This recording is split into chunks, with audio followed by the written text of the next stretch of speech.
Hello everybody, this is Charlie here, or Chaz Lala as you probably know me, if you've watched my other video, and I do emphasise on the other, because there is only one other video. Very sorry I haven't uploaded one in a year and a bit, but, well, I could say I'm busy, but that would be a total lie. Now, I've done a few projects while, you've been waiting, well you probably haven't been waiting, for another video, but I decided I'd do this one now. Right, well, this is a 7¼ inch gauged Kerr Stuart Wren. This of course is not the full-size model, it's full-size version, it's a model. The gap between the rails is 7¼ inch, that's why it's called the 7¼ inch gauge Kerr Stuart Wren. Well, I could call it a 7¼ inch gauge Ken Swan Wren, but that would be sort of getting it right, because now it's a bit complicated but quite easy at the same time. This was a full-size locomotive. Well, I say full-size. It was a narrow gauge locomotive, which is 2-foot gauge, working up in Wales or around that area, or in quarries, or well, mostly slate mines, or slate quarries. Call them what you like. And someone got the idea that they'd build a miniature, and this man was called Ken Swan, and he drew up the drawings. Now, there's a funny story behind this. Ken Swan drew up the designs. I can't remember the exact dimensions, but he drew it up, and he had a Volvo estate, and lots of people had it. It was the boom of the Volvo estate back then. So what he did is he designed his locomotive, and then he found, because he liked to build all his locomotives, this locomotive wouldn't fit in the back of his Volvo estate car, so he designed it to a smaller scale. He lowered the chimney, lowered the cab, and yeah, chimney, that's the right thing. Chimney on a locomotive or house, funnel on a boat. Lowered everything, made it a tiny bit smaller so that it would just about fit in his Volvo estate. Of course, Ken Swan isn't the owner of this engine, it's a good friend of mine who's given me the privilege of repainting it. The boiler was built in 1997, which makes, and the locomotive was built over about 3 years, so the boiler was built halfway through, so that it was sort of built in the second year of it being made, so that means it was completed in 98. Today I'm just going to talk you through what I've been doing and how I've found to do things. You don't obviously have to copy, but I just like to pass on what I've done and how I've done it, just in case you've come across a problem painting an engine or anything.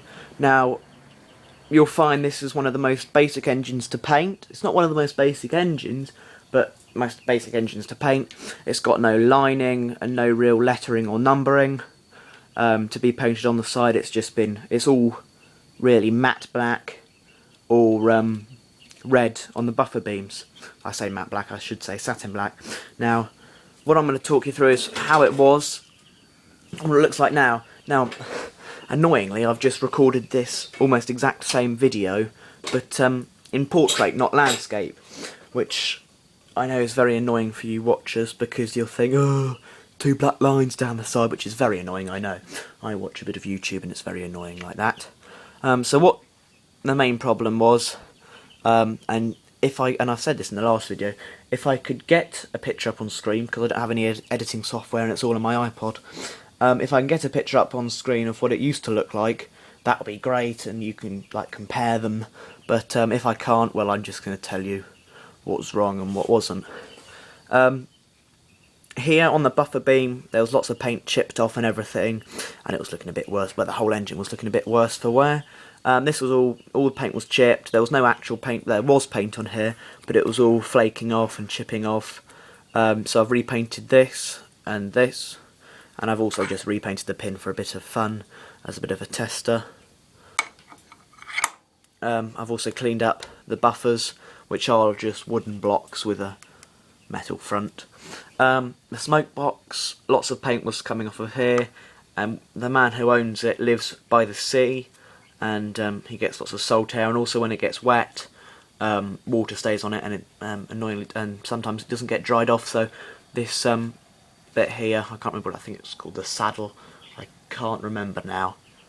There'll probably be a thing come up on screen on telling you what it actually is. But there was rust. There was like a river of rust running down the centre of this. It sort of came in like a Y and down. So I've repainted all of that. I've repainted the whole of all of this, and I quite literally mean all of this was repainted. All of the smoke box here, the funnel. Hang on, slap myself on the hand. Not yeah, anyway. The chimney was repainted. The saddle tank. If you could see a picture of it, you would see there's a big scratch down this side here. You can still sort of see the remains of it there.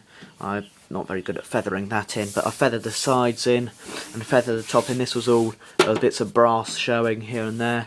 I was going to drop the thing down because it's on a hydraulic trolley, because ease of access sort of thing, but the cab roof was all the paint was peeling off and all that. What else? Doop-a-doop-a-doo. Got to think now. What else have I repainted? Oh yes. These plates, these bunkers I've repainted. These plates I've repainted. And what was here is all just cast brass before, but I've now put a black inlay, and I'll bestow onto you how I did that at a later time in the video. What else have I done? Let's see. Let's climb right here. Ah yes. This is what I've been doing this morning. And I quite literally mean this morning. This paint's still a bit... oh, it's dried. Still a bit tacky here and there. Oh yeah, I forgot to... yeah, sorry. It's me talking to myself. Anyway, so what is happening here? This is going to be painted the same as the front. It's not going to be left yellow. It doesn't look that nice. I'm not saying yellow isn't bad, but this is all going to be repainted black. This is all going to be painted red down the sides here. Excuse that, don't look at that. Shh. This way. These stanchions are going to be painted black stanchions, or supports. This is all going to be painted black as well. All of this is going to be sorry, I'm pointing to myself, looking not at the camera. This is all going to be repainted. The back head's going to be cleaned up. The far hole door's going to be cleaned up. There's the grate, of course. The grate down there. I don't know whether you can see it or not. Yeah. Whether you've seen a steam engine or not before. Very free regulator, of course. Very nice engine to drive. Look, you've even got the whistle string up there, which I find very good. Yeah, how good that is working. For a moment I didn't think it was working. So yeah, I want to show you now how I did this painting this morning. On the front I used masking tape like you would conventionally use, but I used a different method on on the back, just a bit of a tester, because I saw it sort of worked on the front, so I thought, well, why won't it work on the back properly? Now I do have to mention, I didn't use masking tape here, and all I did is I got an oil can, any oil should do, but sort of medium viscosity sort of oil. Now what you do is if you just get some oil, and I didn't do a shot close enough, is you just rub the oil over the place you want to spray, well, that you don't want to get paint on, but it's near the place that you're spraying. Right, so just spread it all, because I'm actually going to prepare this now for other painting. Let me just do the other side. I think I've just got that out of shot now.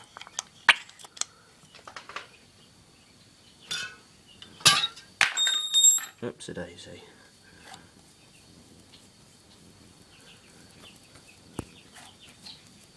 It doesn't have to be that thick a layer, just as long as everything is covered.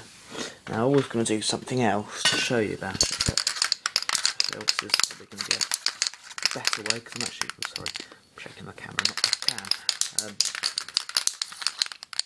cam. No, I'm just using Halford's Satin Black, Halford's Filler Primer, which is that yellow stuff down there, and just normal Halford's Primer. And all you do is, sorry, I have to get the camera right. I'm just painting how you normally would, what you want to have paint on it. And I know what you're probably all thinking, oh my god, he's got paint on the buffer where he doesn't. Oh god, hang on. Whew. Luckily, there's still some oil there. Just bear with me a second. Right. So here, when you didn't want the paint, you just wipe it off with a nice clean cloth. So I'll put this up here so you might be able to see. There.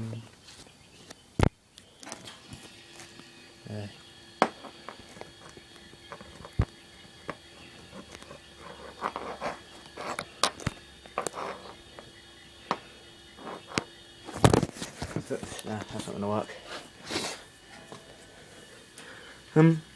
Yeah, because I can't pause it, it's becoming a bit awkward because things are where I need two hands, I've only got the one. But anyway, yeah, so you're able just to wipe the paint off with ease.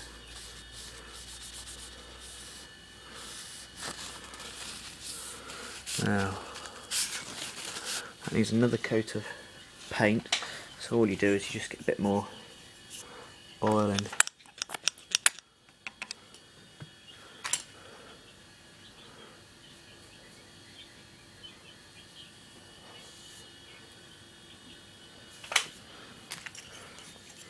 Put on the bits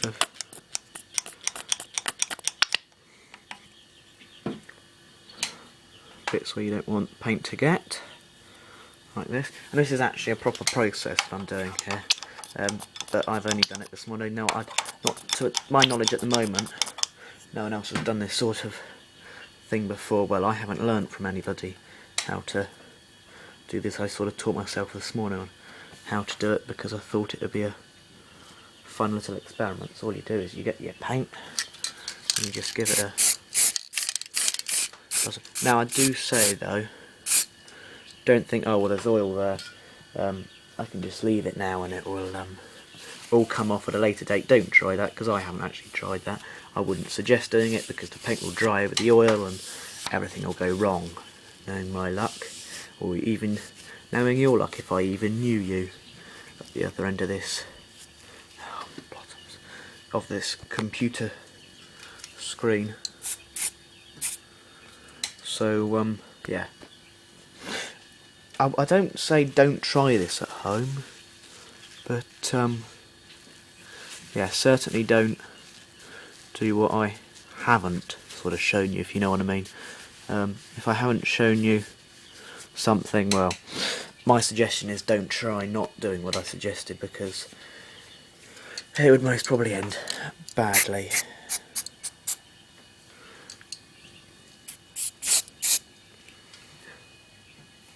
Right, now that that is been done and everything, I'm just going to leave that to dry now and everything should be hunky-dory. I'm just going to give a quick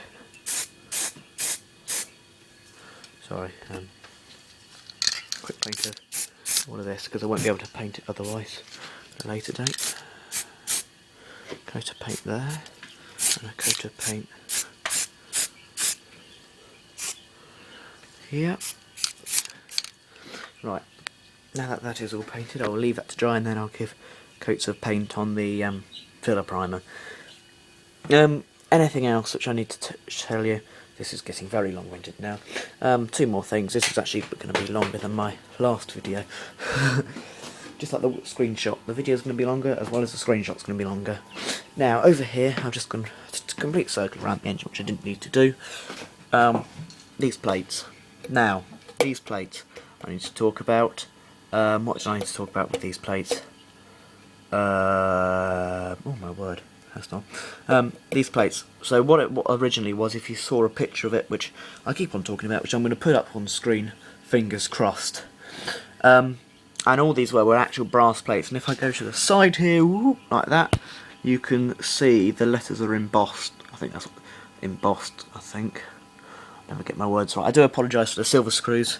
I need to make up some new screws for it, because the other brass ones found their way onto the floor and didn't find their way back up off the floor. So all I did is all you do is you hang it up through one of the holes, I used a bit of chain on that wire up there, which you can see is got that red lid on where my finger tip is all the way along there. All I did is I painted this with primer, black paint. That's all you need to do. Then all I did, sorry, get some oil off my finger. I just got some fine grit sandpaper and slowly just rubbed the letters. Don't rub this bit, the black bit, just rub the letters and whatever you want to be brass, and that will give you a nice brass lettering thing, and all the back inlay black. And then what I like to do is, if I found the oil can, which I can't actually do at the moment, or if I can reach it, is I just give it a dab of oil all around and then just pat it in, and it just makes it look nice and shiny. Ooh, it's never good. Sorry, I'm picking out flaws in my thing. Anything else apart from I clean these bars up, all the brass and copper and metalwork needs to be cleaned up and polished. But apart from that, I can't say much more about it. Sorry about my camera skills. I am yet to get a cameraman or a camcorder or a stand or anything you actually need for a locomotive filming or just filming in the workshop. As you probably notice, isn't actually a workshop, it's the garage, mainly because of ease of access and, well, I didn't want to fill my workshop with spray paint now, did I? So, sorry, I got a cold. So, apart from, oh, sorry, I am taking myself away from what I did in the last video, and it's getting a hell of a lot longer than I wanted it to. But anyway, I've now spent half an hour doing videos, which isn't the best.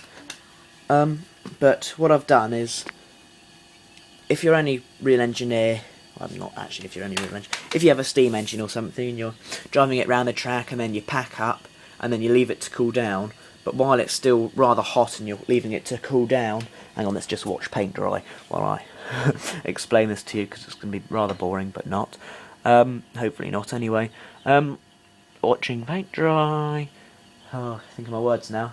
Oh yes, while you're waiting for it to cool down, it starts to rain. That's very annoying because it gets wet. You might not have somewhere to put it under cover, and just gets very annoying because your engine gets wet, then you have to dry it off, and then things go rusty if you've missed bits, which is very annoying.